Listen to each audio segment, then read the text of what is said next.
Hi there, welcome to our SAT channel. It's great to have you here.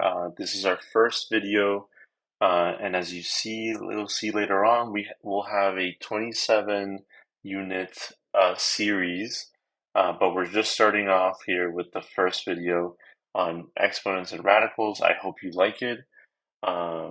Please feel free to give back feedback, and we'll incorporate that. So please enjoy. Happy learning. And this is brought to you by Otter Genius and by teacher Tino, myself. Thank you. One thing to add, this will be a step-by-step tutoring video. So we will cover the very basics all the way to the tougher problems.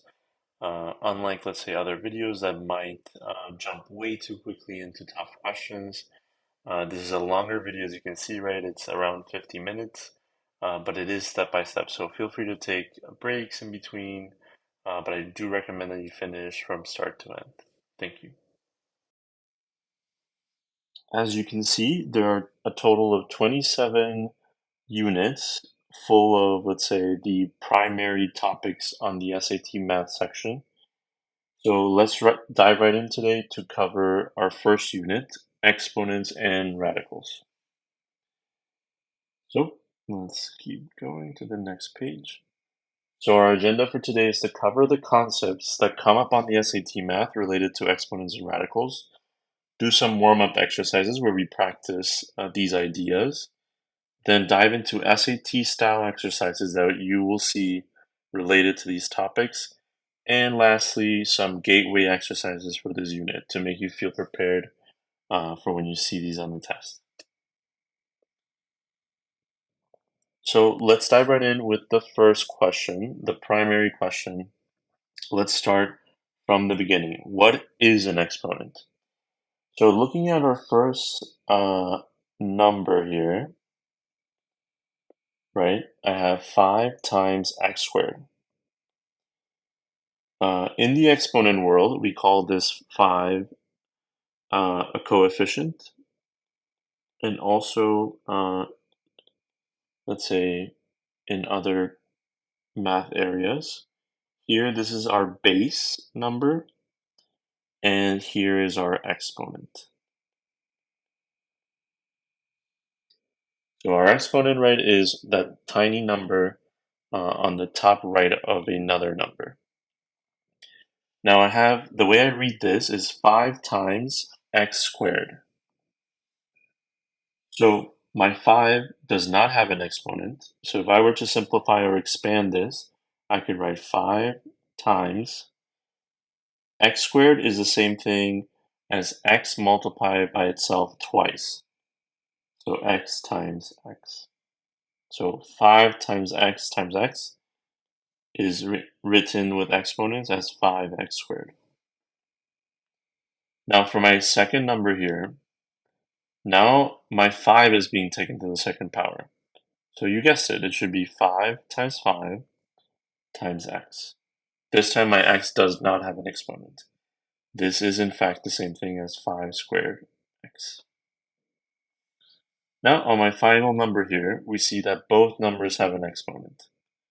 In this case, the 5 is multiplying itself twice, and the x is multiplying itself twice. And this is indeed the same as 5 to the power of 2 times x to the power of 2. Let's keep going. So what does an exponent do exactly? We kind of discussed it in this previous slide, right? What it really does is tell me how many times I'm multiplying that base number by. So let's keep going.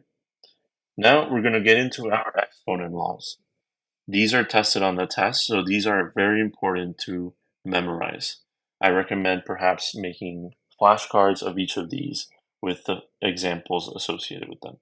So for example, here our first law tells us that anything to the power of 1 is equal to itself. So here we have x to the power of 1 must equal itself, therefore it must equal x. So we can draw another example here. What about 100 to the power of 1? That's right. It should just be 100.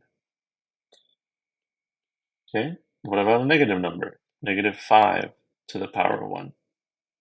That's also the number itself, negative 5. Let's continue. Now, our second law says that anything to the power of 0 equals 1. So here we see an example could be, let's say, 5 to the power of 0. That must also equal 1. The same way that another example could be, let's try a negative number, negative 10 to the power of 0. That's also equal to 1. And don't worry, we will get into harder questions, so these are just the basics.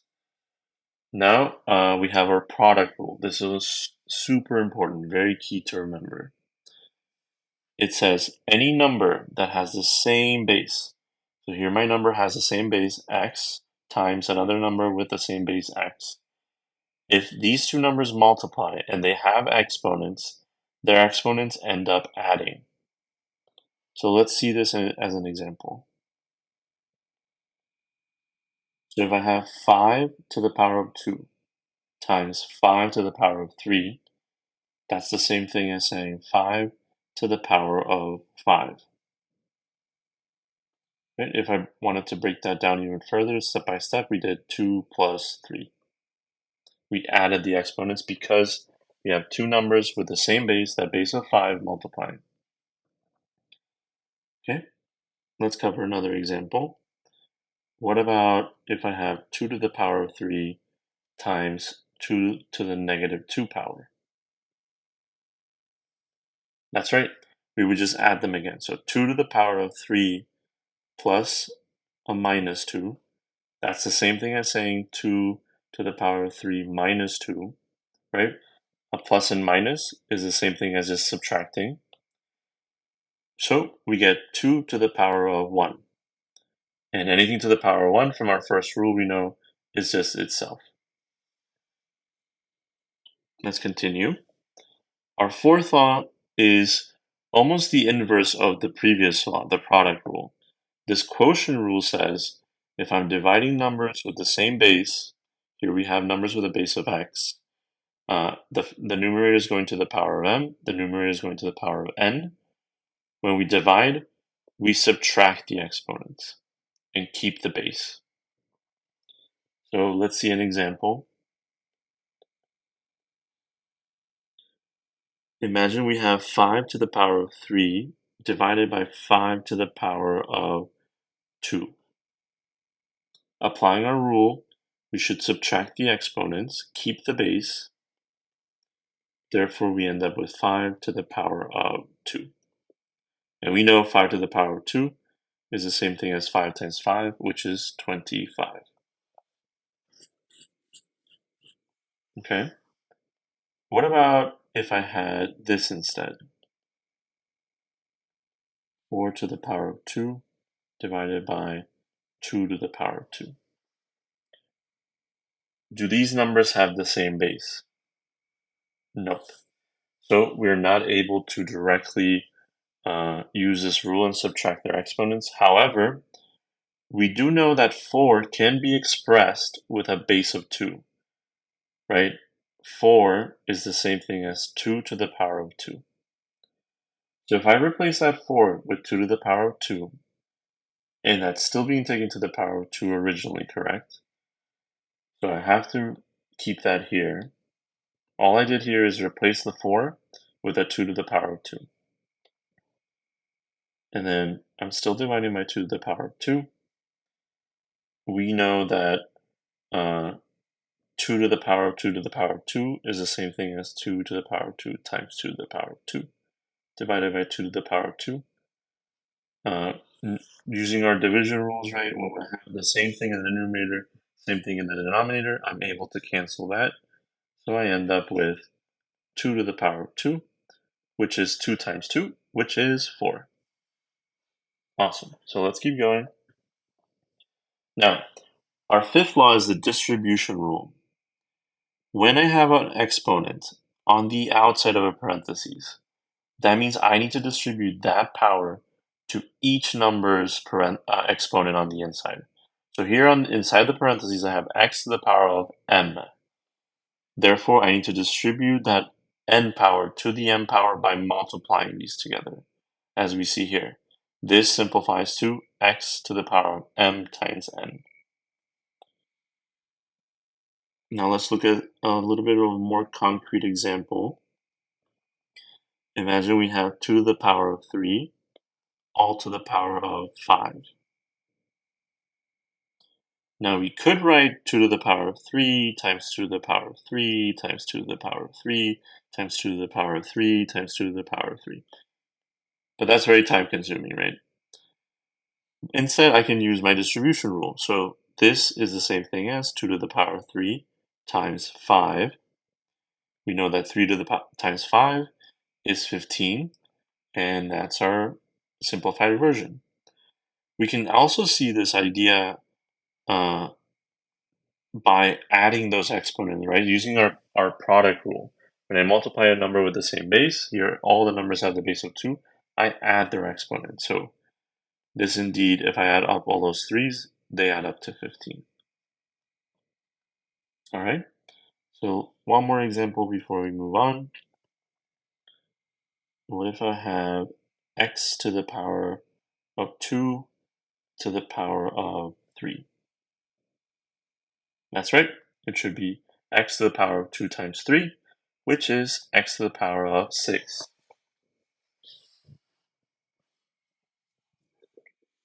Okay, now we're on to our sixth law, and this is our distribution rule. I like to call it part 2, because all we're doing is distributing, but now we have two numbers inside the parentheses multiplying. It's still one term, right? One term, but it's just two different numbers multiplying that make up one term. And we can distribute that outside exponent to each of those numbers, as we see here. Similarly, let's say, for example, if I had 3 to the power, 3 times z, all to the power of 2, I would have the equivalent as 3 to the power of 2 times z to the power of 2. And 3 to the power of 2 is 9, and times z squared, it simplifies that to 9z squared. Okay, let's continue. Now we're on to our seventh law here, which is still the distribution rule, but now it's part 3. Basically, we can also apply this distribution idea to fractional numbers inside the parentheses. So, for example, imagine we have 1 divided by 2 to the power of 3. That's the same thing as 1 to the power of 3 divided by 2 to the power of 3. We know that 1 to the power of 3 is just 1, and 2 to the power of 3 is 2 times 2, which is 4, times another 2, so 4 times 2, 8. Excellent. Now this is a really important rule to remember. This is the negative law exponent rule. Whenever we have a negative exponent, right? So far we've dealt with only positive exponents. But a negative exponent actually flips my base and that exponent, keeps it positive, but now under a 1. It turned it into its reciprocal. Similarly, if I have 1 over a number to the power of a negative exponent, it flips it upward into a whole number. So more or less, a negative exponent, that negative part allows me to flip my number, keeping the exponent into its reciprocal. So let's see this in action. Imagine I have 7 to the power of negative 3. This simplifies, right, that negative part as we discussed, flips my number into its reciprocal, keeping the base and keeping that power, but now it's positive. And we know, using the calculator real quick, 7 to the power of 3 is 343. Now let's demonstrate the other version of this rule. Imagine I have 1 divided by y to the negative third power. My negative part flips my y to the third power into the numerator, and that's it. So if it's negative, flip it to its reciprocal. Let's continue. Now, fractional exponents are a little bit complicated because so far we've only had whole numbers as exponents. But a fractional exponent is actually a cheeky way to write a radical. So let me show you with an example. Imagine I have 4 to the power of 1/2. This is the same thing as writing radical 2 and my 4 to the power of 1. The 1 comes from the numerator of that fractional exponent, and the radical level comes from the denominator of that fractional exponent. We know that a radical 2 is just written as a radical as well, and 4 to the power of 1 is just 4, and radical of 4 is equal to 2, right? So let's recall radicals are asking us, is there a number under me that multiplies itself? So we are looking for pairs of the same multiples. So 4 splits into 2 times 2. So once you find a pair, right, when you're dealing with a radical of 2, this simplifies into 2. So let's do another example. Imagine I have 8 to the power of 1/3. This is the same thing as radical 3 with an 8 inside. 8 to the power of 1, but we know that this simplifies to radical 3/8. So since the level of my root here, of my radical, is 3, now I'm looking for let's say a product of 3 of the same number, or triplets of numbers multiplying. And if I try to find the prime factors of 8, right, by thinking about its factors, so I know 4 times 2 is 8. 2 is already a prime number. If I split the 4, that splits into 2 and 2, and that's it. So the prime factors of 8 are actually 2 times 2 times 2. That means I can replace that 8 with 2 times 2 times 2. And since I have a triplet, this simply simplifies to 2. So radical 3 of 8 is 2. I think we'll do one more example before moving on because this is a tough subject. So imagine I have 2 to the power of 2/3. So my radical is of 3 because of that denominator of that fractional exponent. And on the inside, I have 2 to the power of 2 from that numerator part of the exponent. I can simplify the inside to have 4 there. Can I go any further? Can I simplify this radical 3, 4? The answer is no, because we saw earlier the prime factors of 4 are 2 and 2, and that does not make a triplet. Therefore, it would stay that way. So let's continue. And yeah, so we discussed this. What is a radical, right? It's asking me if it's a radical 2 like it is here, because there's no number here in this little part of the radical. Therefore, I'm looking for uh, what numbers multiply itself twice to give me 4, for example, here in the first example.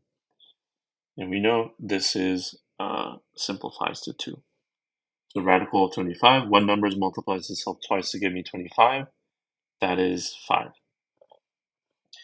Let's keep going here. Radical of 16. So if you don't know this off the top of your head, it's never a bad idea to do the prime factors of 16. So I know 16 is 4 times 4, and we know that the prime factors of 4 are 2 and 2. Therefore, actually, the prime factors of 16 are 2 times 2 times 2 times 2. So if we split this up in here, we see that we do have a triplet of 2's. So that means that I can simplify one of those 2's on the outside.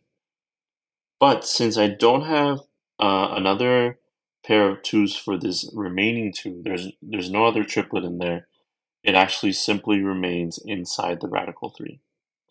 So radical 316 simplifies to 2 times radical 32.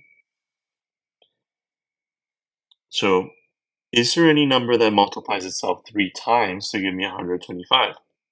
The answer is yes, because 5 times 5 times 5 gives me 125. Therefore, this simply simplifies to 5.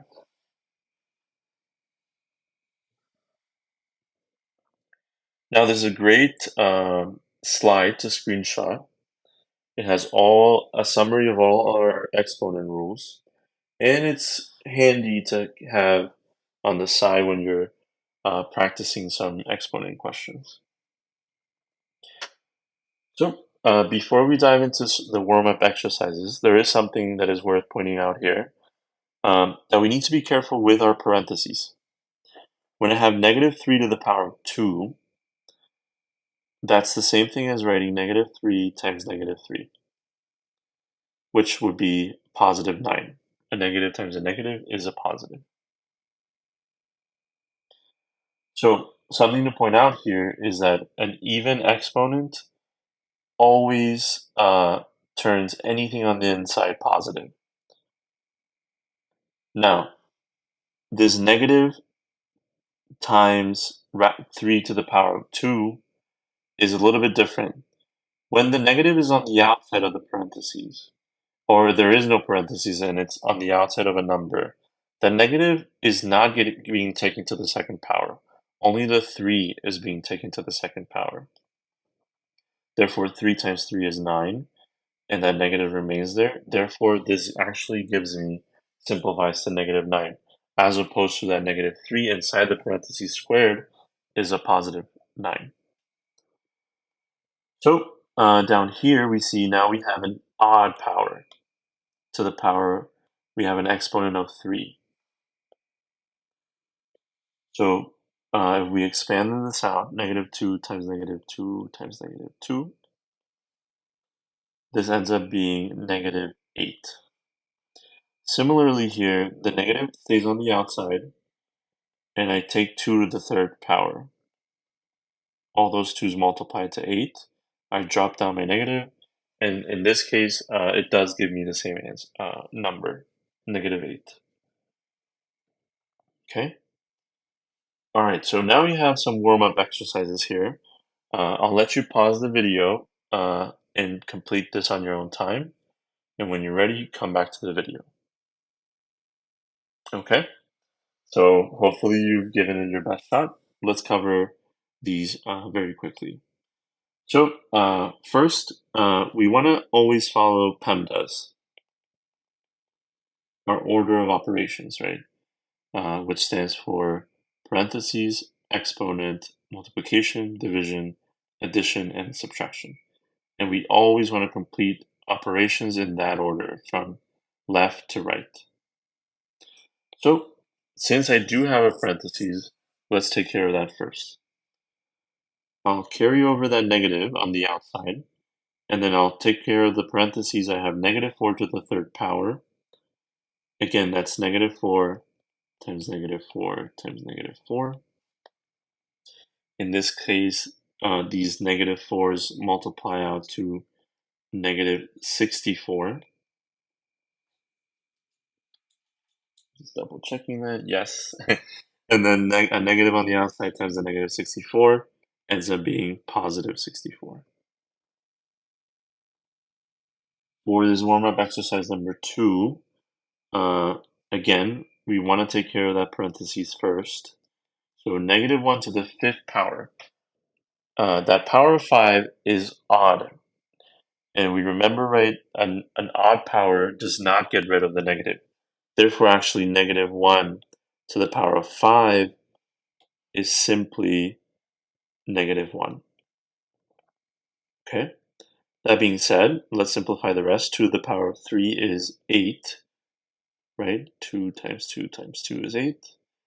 3 to the second power is 9. 3 times 3 is 9, times negative 1. So we know our number will be negative at the end. And 9 times 8 is 72.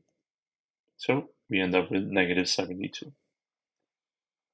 Okay. Let's dive into number 3.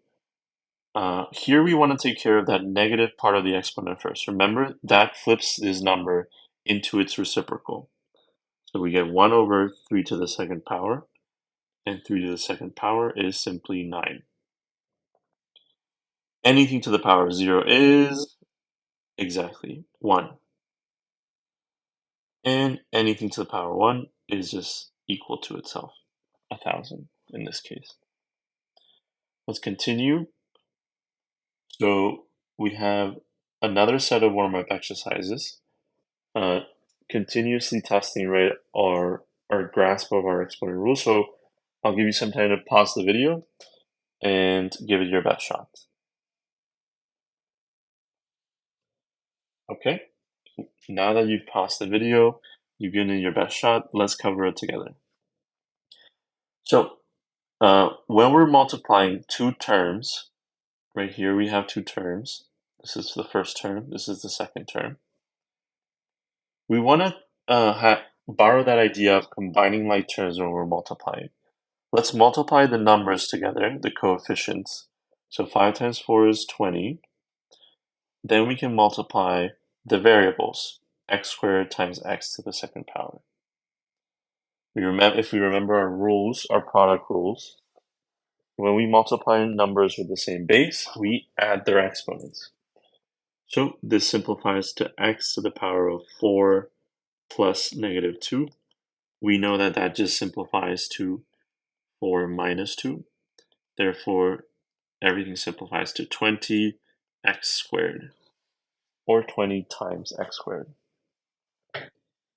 Great. Let's apply those ideas to the next question. Let's start off by multiplying the coefficients. So negative 4 times 4 is negative 16. Let's match up the a's. A squared times a to the negative 6. Remember, we add the exponents. 2 minus 6 is negative 4. And lastly, let's match up the b variable. Negative 3 plus 7 is b to the power of positive 4.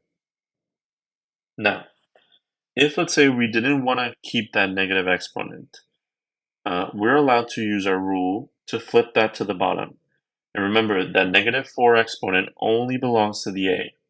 Therefore, only the a is being flipped to the bottom of the fraction.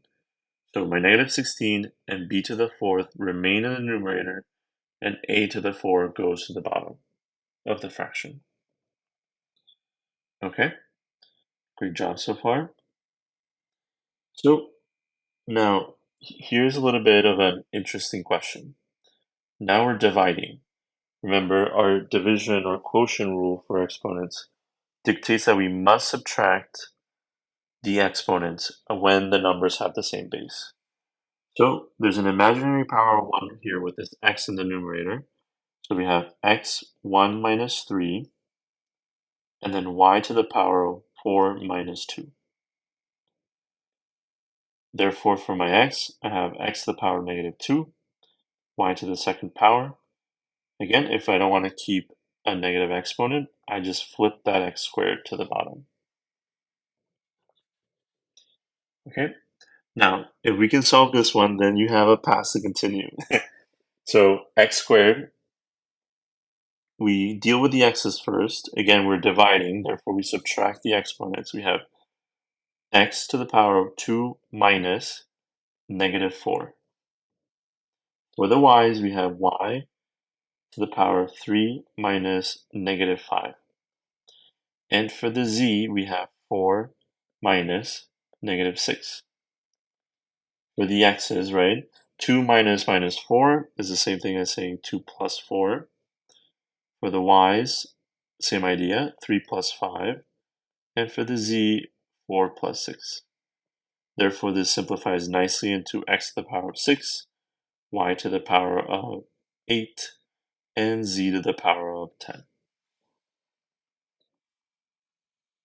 Okay, now let's dive into some interesting questions here.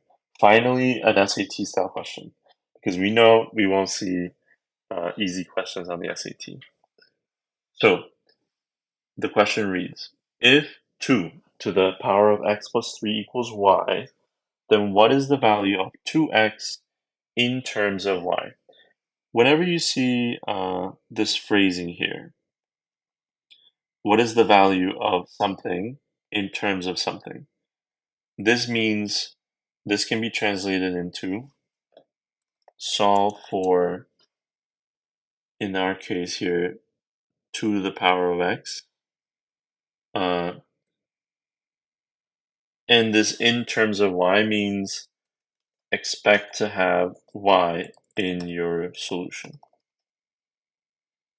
Basically, we're not expecting to have a solid number.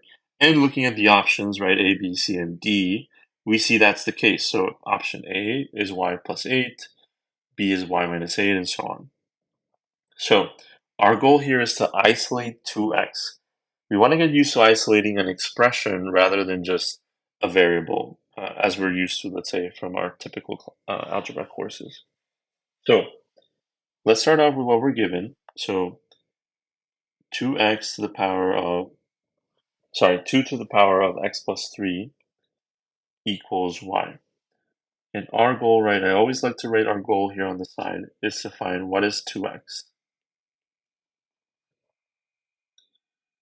Now, this question requires us to extract or split our exponents, almost like using our rules in a reverse fashion. So 2 to the power x plus 3 can be split, right, using our product rule in a reverse fashion into 2x times 2 to the power of 3.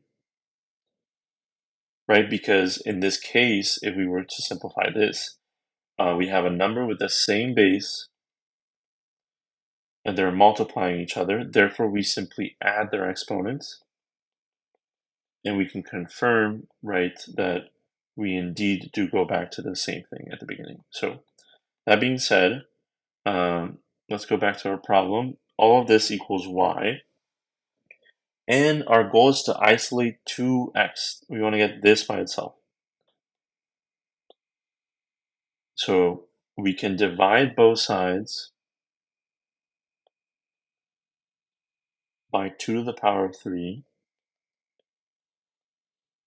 because we're multiplying, right? So we want to do the opposite cardinal rule of algebra. So in this case, my 2 to the third cancel on the left, and I'm left with 2x equals y to the power of 2 over to the power of 3. Therefore, this simplifies to y over 9. Oh, sorry, y over 8. Therefore, it's D. D is our answer. Okay. Main takeaway here is that sometimes we'll be required to use our rules, our exponent rules, in a reverse fashion to split an exponent. Let's continue. Now, this is a very important strategy. It's called matching exponents when the bases are the same. So as we see in this problem, they tell us if 5 to the power of x plus 1 equals 5 to the power of negative x plus 7, they want us to find the value of x. Our goal is to find the value of x. What's funky about doing that is that our variable of interest, right, our x here, is at the top, is in our exponent. And without using, let's say, logarithms or complicated math, we don't have a way to solve for that. But it's actually more simple than that. Since our bases are the same, and this is an equation, right? Both sides have to be equal to each other. That must mean that our exponents must equal each other, right? Since we have the same base on both sides, therefore our exponents have to be the same. So x plus 1 must equal negative x plus 7. Now we can see that solving for x is not so bad. So we can add x to both sides. We get 2x plus 1 equals 7. And then let's move that 1 to the other side. Negative 1 on both sides. We're left with 2x equals 6. Finally, we divide by 2 on both sides. And we end up with x equals 3. That would be our answer. As you can see, right, this question doesn't have options. So this would be what the SAT test calls graded questions, or fill in the blank, more commonly referred to as fill in the blank. Okay, now this is a tough question because it kind of wants to mislead the student here. It says, if 2a minus b equals 2, what is the value of 9 to the power of a divided by 3 to the power of b? So right off the bat, it's not easy to know how to approach this question. It's not intuitive, and that's normal. But with the SAT, you have to be comfortable with being a little bit uncertain about the path to take to solve a question. But this is some side information that we'll actually use later on. So I will write this on the side because it's not immediately useful. So we have 9a to the divided by 3 to the power of b. We saw in an earlier example that we can take a number with the larger base and try to match the base with the lower number, right? So my higher base here is 9, my lower base is 3. So let's try to match that 9, the number 9, to be something with a base of 3. Because that allows us to then be able to use our exponent rules. Right? Our exponent rules are mostly based around the idea that our bases need to be the same. So let's do just that. So that 9, right, 9 is the same as 3 to the power of 2. So let me replace that 9 with 3 to the power of 2, still taking to the power of a, and then divided by 3 to the power of b. So using now our distributive property, right, we do 2 times a, so this is the same thing as 3 to the power of 2a divided by 3 to the power of b. Now, voila, we have numbers with the same base in the numerator and the denominator. So now we can do this. Use our quotient rule of exponents and do 3 to the power of 2a minus b, right? That power of b was at the bottom, so I can simplify this expression as 3 to the power of 2a minus b. All right, now we see that our side information suddenly becomes relevant, right? 2a minus b is simply 2. It's the same thing as 2. So we can take that and just substitute this with a 2. Therefore, 3 to the power of 2 is 9. This 9a divided by 3b it evaluates out to number 9. Here we see, right, we had to use a handful of our rules, our exponent rules. So again, it's very important that you try to memorize those or make flashcards or whatever way helps you memorize those concepts. Okay, there's another SAT style question here. So it's all about correctly identifying fractional exponents. So it reads, which of the following is equal to radical 4 x to the power of 5? Remembering our exponent rules, right? Radical 4 x to the power of 5. We know our base number here is x. Therefore, since I'm working with a radical 4, my denominator of my exponent is 4, and since I have x to the power of 5 in there, this is the same thing as x to the, power of 5, but with a fractional exponent. So x to the power of 5 over 4. Therefore, our answer is C. Quite simple question, a great way to get some points on the test. Now, this is slightly more complicated. So it says, which of the following is an equivalent form of x squared to the power of 3 over 4, where x is greater than 0. So let me write down what we have.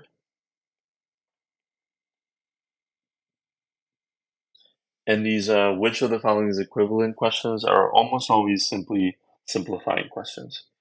Therefore, let's use our distributed property to have x to the power of 2 times 3 over 4, right?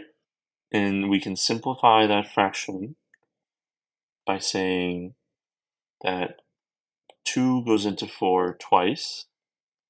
Therefore, this simplifies to x to the power of 3 divided by 2, which is the same thing, right, as radical 2 x to the power of 3.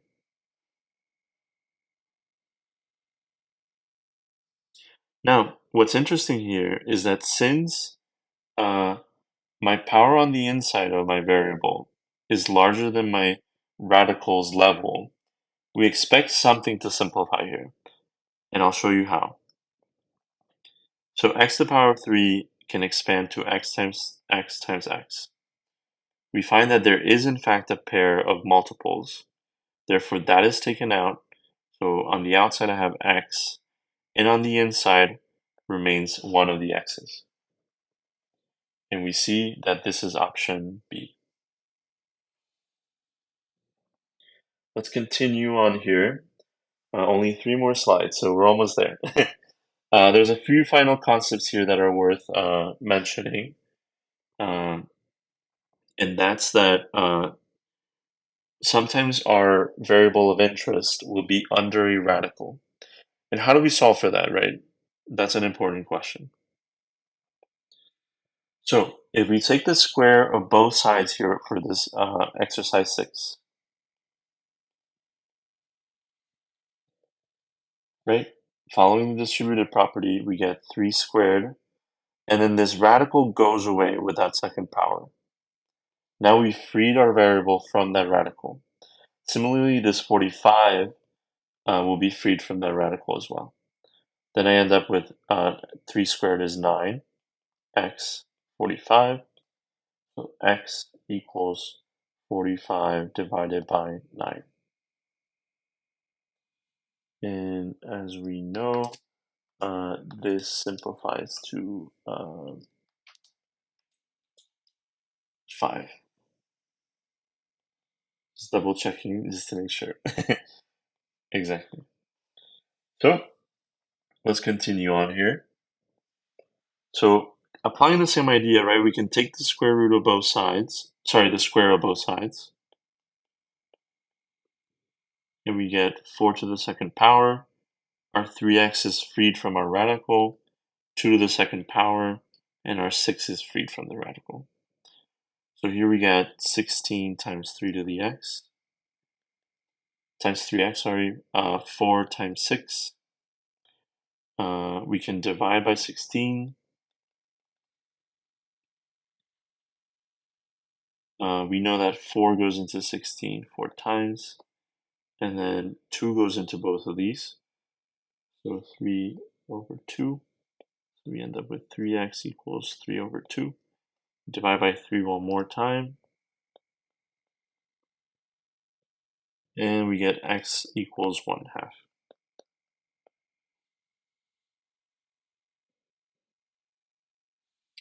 All right. So let's continue. Now, I want you to pause the video and attempt this question on your own, kind of combining all the things we've done so far. So once you've paused the video, give it a shot, come back. All right. So let's dive right into this one. So we're given if 2 to the power of 4a plus 6 equals a to the power of a plus 5, what is the value of a? So right off the bat, I can kind of see that we probably need to use our matching base strategy, right? But right now, right, our bases are not matching. On the left side, my base is 2, and on the right side, my base is 8. However, is there a way to express that 8 with 2 to the power of something? The answer is yes, right? 8 is the same thing as 2 to the power of 3.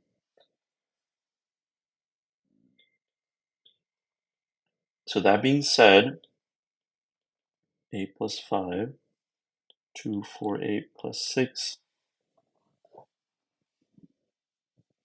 Using the distributive property here, I can have 2 to the power of 3a plus 15. You see right there, I just multiply that 3 across, almost like foiling, right, or distributing. Um, and here I have my 2, 4, 8 plus 6.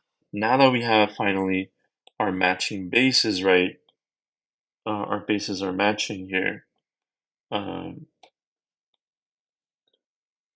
Now we can basically drop those bases more or less and go to a simpler question. 4a plus 6 equals 3a plus 15.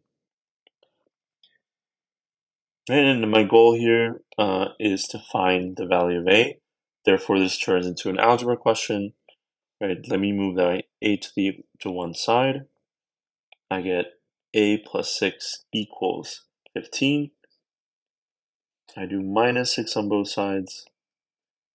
I end up with a equals 9. Therefore, our answer is C. I apologize there with my writing rate, but it should be a equals 9. More clearly written. So let's continue. All right, again, I want you to tackle this question. No calculator, right, as you can see from the sign on the top right. Pause the video and give it a shot.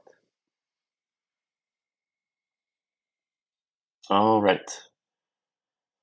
So since you've stuck this far during this video, I'll show you how to solve this question. So we have if 7x equals 12, 7 to the power of x equals 12. What is the value of 7 to the power of x minus 2?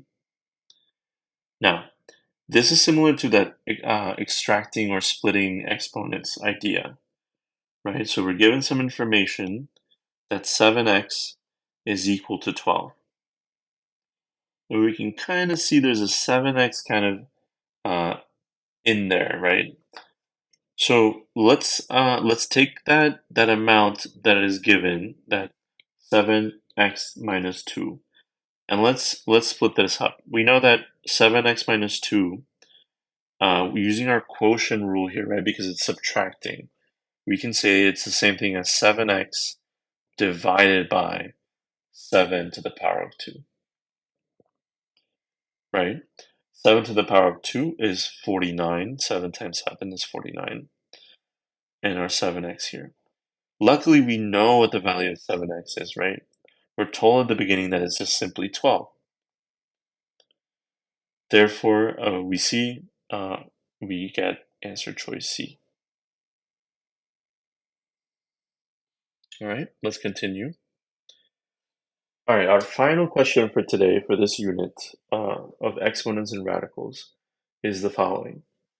So they tell us if a squared times b to the cubed equals 4 and a cubed times b squared equals 10, what is the value of a to the power of 10 times b to the power of 10? Again, I'll let you pause this video, and this time calculator is allowed if it's helpful, and come back when you have finished your best attempt.